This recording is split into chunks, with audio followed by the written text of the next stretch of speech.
government, and I know in the developed economies and even New York, school owners are still battling with mayors and governors to reopen the school. Usually they have to shut down and all the rest. Do you think that they've been fair because now your teachers are at home and all the rest? How are you paying them? Has the policy response been good or that bad to the educational sector? Thank you very much. In terms of education, and more specifically private education, we've been very hit by this from let's say, COVID. Since the announcement or the closure of schools, we've not been able to, go to school. And because of that, we need to also honor certain statutory payment. In terms of policy direction, government has not really thought of how best these private schools that contribute to over 41% in terms of pre-tertiary education delivery will be sustained. Because all is about, we are thinking about the public schools. We have not been able to give in, let's say, regulatory flexibility. As we speak now, some of the proprietors are being prosecuted because they've not been able to honor some of these statutory payments, such as SNAIT contributions and all that. And we were looking at how best government can even come in and give us some period of extension, that at least since schools are closed down and these people take their resources or their income from daily participation of the education, and they are not in business at this point, they have to be re-looked at and having this kind of regulatory flexibility. As we speak now, let's look at the education in context. We know we have the curriculum, the instructions, and the assessments. So when those bespoke, let's say, policies and platforms that has been emerged from individual schools that they are trying to use online programs and all that, doesn't really, let's say, materialize or enforce the delivery of education. Because education is not just like giving the content. The feedback is also one of the areas that we have to look at it. But it has not been looked at it. Government opens these stimulus package that private schools can apply, and it is out there. It's over 20% that has even received, let's say, a meager amount, and that money cannot be used to even run home about. So it is like, that's why we've been hearing that private schools are pushing for school reopening and that, but that is a very dicey aspect, because if you look at COVID protocols, in terms of infrastructure, government is not having that. And if allowed government schools or students to go to school as we speak now, there's possibility of, let's say, the outbreak of the disease.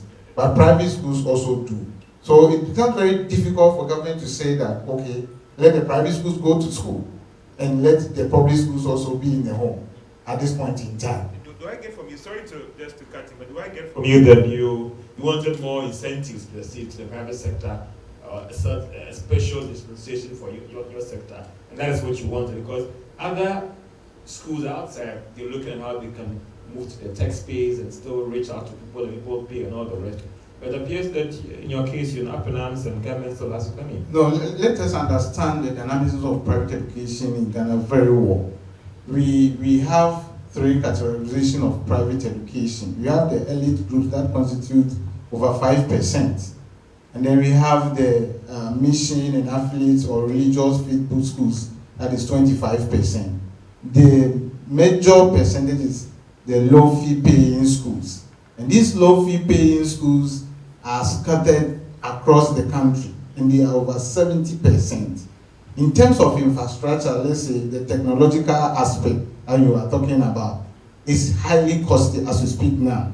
So even before you can do that, those countries that you are referring to, government partner with the telcos and other telecom, let's say, networks to even reduce the data usage. But here be our country, we have not witnessed such things. So these are some of the policies that you were looking for, that the government can even come in and say that, okay, if you have, let's say you are delivering education, these are some of the platforms that can be used to deliver proper education. We are not talking about just sitting on TV, then allowing children to watch it and say that you are delivering education. Because education is 3 components. The curriculum itself that you are delivering, whether it is theory or let's say practical aspect, and the instruction. So there should be a connectivity between the learner and the deliverer, that's the teacher, and its assessment. So if you just sit on TV, let's say on radio, and give out content, and you cannot have any medium to receive feedbacks that will help you to put, let's say, mediations and solutions that will help the child to progress. So as we speak now, all what the children are doing cannot be put together as, let's say, learning outcomes so that the child can move on. When school resumes, we have to go back and do that. And that is why we are saying that government should have come in and give us some of the policies, interventional plans, to even sustain these 70% of schools, and let's say come out with, let's say, one uniform, bespoke, let's say, platform that meets all the criteria in education, so that these children, or let's say parents, can even hook up with it. There are some education. Thank you. Mr. Gyetuah, are you looking at making some requests to SNIT and the other institutions to give you some relief to you and your members as well, since you're getting some education here? Thank you very much. I think that submission, or let's say the contribution my brother brought up, is not what is really happening on the ground. Because but have you made any requests to these institutions that matter for reliefs and some space? on 23rd of March, What did your brother say? that my brother was saying that SNIT people are saying that we have to ask for release, or yes, but what prevents SNIT to publish this information out? That is a fact. What prevents SNIT to know that these are the arrangements that we have, or interventions put in place? The fact is that on 23rd of March, we wrote to the presidency and copied SNIT on this issue. Till date, they have not even come out with that. We've chased them to even come out with a communique detailing that these are some of the issues.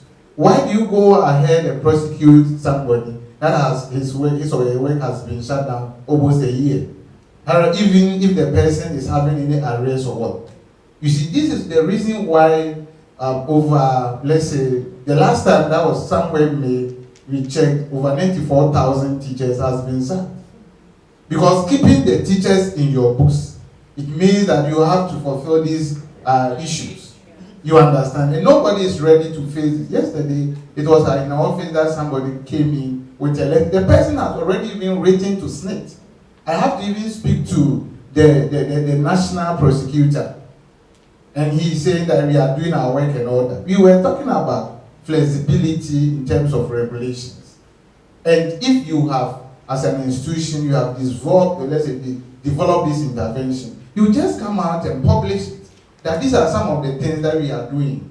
And it becomes known to everybody. My brother, let's move on and see how best we can support, or let's say, the private education. With the private schools, we know that in terms of quality education, we are there. And we've taken 4 revolutionary change in our dealings. But some of the issues definitely will even face some of the parents. Because we know that these parents are also coming from all diverse businesses, that their businesses are not also going on well. But we have to do, one thing we are, let's say, working on it is corporate governance. Private education has been a way that I have set up my school and doing this and that and that and that. But we have come in, and with the COVID, we've seen that there's a need to come out with a policy that will harness or underpin the practices of corporate governances in our schools. The other one is to build the infrastructure, that is technological infrastructures. So we are working with some companies, Coral to give us some tablets, laptops to be given to the teachers and the students. So wherever they are, we can now work, let's say, get in touch with them. The other one that I think that is all what my colleagues here are saying is the content. sometimes I sit down and realize that what are we doing as a nation? Because if we have like basically 5 phases of education in terms of the curriculum development, Ghana is on the first phase, that is the prime focus, where it focuses on the behavioral enhancement and content-based, or let's say the pen and paper tests. But if you go to Finland, Singapore, they are doing the 4th stage that focuses on nomadic thinking. The child is left where you think to find out solutions to whatever you are doing right from the onset. And teachers are there as facilitators. But here, we are not doing that. So that is the era that the private schools want to venture, where, let's say, common set skills, career development is brought into the curriculum that we are doing. We realize that we are now about to even give out this CCP, that's the Common Core Program, that is being campaigned that, oh, we are changing the curriculums, we are doing that, we are doing that. But if you look at it critically, we are not bringing any value to the educational system. Thanks so much, sir. Doc,